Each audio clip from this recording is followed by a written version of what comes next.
Hey, good morning, guys. Good morning, Sapulpa. It's Micah from Sapulpa Times. It has been a while. A little while, right? I don't think we've done a show in a week, actually. Holy cow.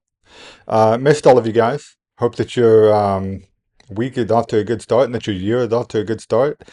We've got some interesting stuff to talk about today. We're going to talk about something that Creek County Sheriff is doing. They're on the lookout for apparently a cartoon character. We've got the planters downtown that are seeing some activity there, kind of leading us to wonder if we're going to be reopening the street this week. We'll talk about that. And we've got some other stuff happening. We've got a library situation and luncheon coming up with the chamber. So let's get right into it, guys. Lucy's not here today. She is out sick. So hopefully we'll see her back by Wednesday. But anyway, if you're watching this, Luce, hope you get feeling better. Let's get right into it, guys. Let's talk about what's going on. So we will start with Creek County Sheriff's Office is looking for someone with what they're calling a person of interest in connection with a shooting over in Oakhurst. They put the news out late last night about this man, the 23-year-old man named Popeye Lee Nolan, and last known to be seen in the Oakhurst area. So if you are in that area, live around that area, keep an eye out for this guy. The sheriff would definitely like to talk to him. So hopefully we will find out more about that. You can reach the Creek County Sheriff's Office at the number that we have there on the screen, or they have an anonymous tip line that you can find at creekcountysheriff.online.com, I believe is the address. Or if you just check the Creek County Sheriff's Facebook page, should be able to find it there as well. So anyway, keep an eye out for Popeye Lee Nolan. Interesting name for sure. So hopefully we'll find out more about that a little bit later on. Okay, so let's talk about kind of the main thing for this week. So we're looking at downtown progress there.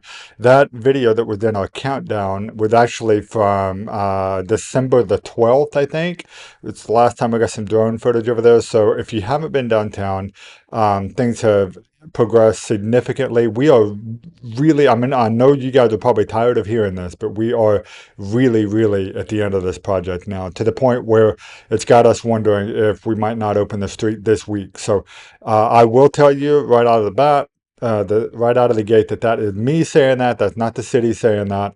But what we do know is that the landscapers that were scheduled to come and reposition the planters, which was kind of part of the last few items in the punch list, which included things like trash cans, some last minute like sweeping and cleanup. A lot of that had already been taken care of. It looks like all the lights are put up.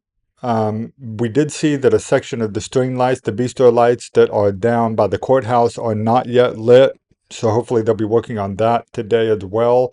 But the planters were kind of the big thing. They needed to be repositioned, realigned with the irrigation system, and then added some other, maybe like refilled if they needed to be emptied out and things like that. So we've got this great photo here sent to us from Daryl Howard. He is actually showing, you can see right there, the planter previously would have been scooted over closer to the building, and on this side of the street for at least a couple of blocks, they've all been moved over to where they're about even with where the brick starts on the sidewalk. So that's what's happening now.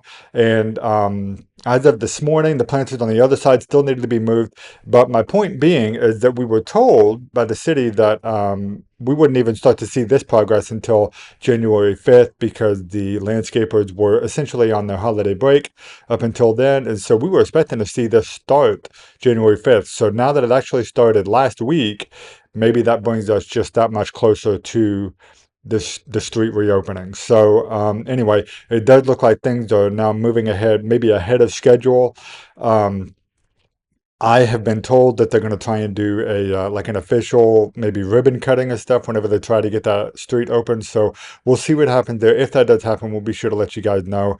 But anyway, you guys should all be hopeful that things are happening and we might see the street open this week. We might not. I don't know. but things seem to be ahead of the previous schedule that they gave us. So maybe we'll see what happens there. So, okay, moving on to what else is happening here at the library. It's an unfortunate fact of life that one out of, I think, every four children in Oklahoma, they deal with food insecurity and sometimes go hungry.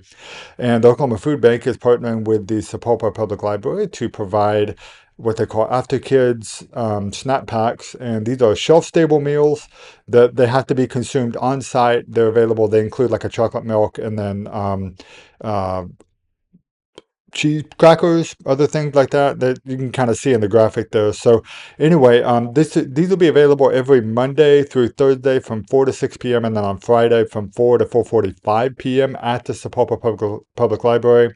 And the upper level, again, the shelf stable meals, they do have to be eaten there at the library, so you can't like take them and leave.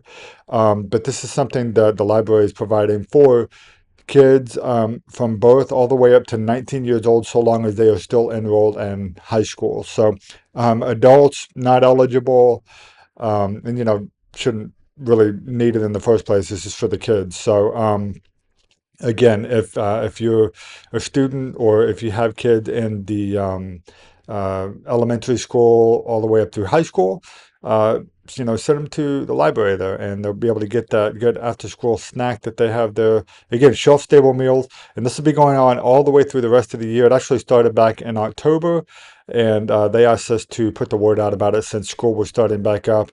And we know that like once we get out of the holidays and things like that, this need comes up again. And so this will be going on all the way through May 20th of this year. So be sure to send your kids out to the library if they need that. So glad that the library is providing that for us. So the last thing I wanted to talk about today is we've got a chamber luncheon coming up. So if you are interested in talking or hearing from Joe, I think his last name is pronounced Echel or Echel. He is the executive director of the Oklahoma Turnpike Authority. And so if you're interested in hearing from him, they're going to be talking a lot about what is happening in terms of the construction and the widening and things like that that's been happening, how they move things over to the cashless system with your Pike Pass and your Plate Pay.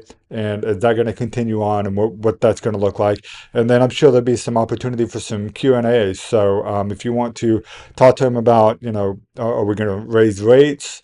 Why are we still paying for turnpikes? That's one that always comes up because people like to remember that at some point, Turnpike was supposed to be completely paid off. We wouldn't have to pay for it anymore. And so that's something that always happens. Be sure to ask him. This is a good opportunity for that. So this is the Chamber Luncheon. It's going to be happening this Wednesday, January 7th at noon at Waypoint Lounge. And it is a paid event. It's a paid luncheon. If you're a chamber member, lunch will cost you $15. If you're not a chamber member, you are still more than welcome to come, but it will cost you $20. Okay.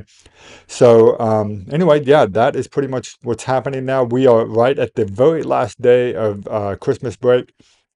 So all of you guys that are watching this, if you still have kids in the house, I'm sure that you're looking forward to having them take off and head back to school tomorrow. Going to be looking forward to that. I know I am. I know my wife is for sure. So anyway, hope you guys are enjoying the mid-spring weather that we're having right now, which is going to last for a couple more days. And then it looks like we're going to get some rain, and we'll lower the temperatures a little bit, and then temperatures will be back up a little bit, and then we may be looking at some colder weather into next week. So we'll keep you in the loop on all that as we find out more. But in the meantime, be sure to check out the things that are happening at Sapulpa. And if you're not already subscribed, subscribe to the free weekly events newsletter that we put out over at sapulpatimes.com. Just go to sapulpatimes.com/subscribe to see all of that. And that is going to be it, guys. I appreciate you tuning in for the show today. Thanks for tuning in. We'll see you again on Wednesday where we talk about all things happening in the town that we love. Have a great Monday, everybody. Bye-bye.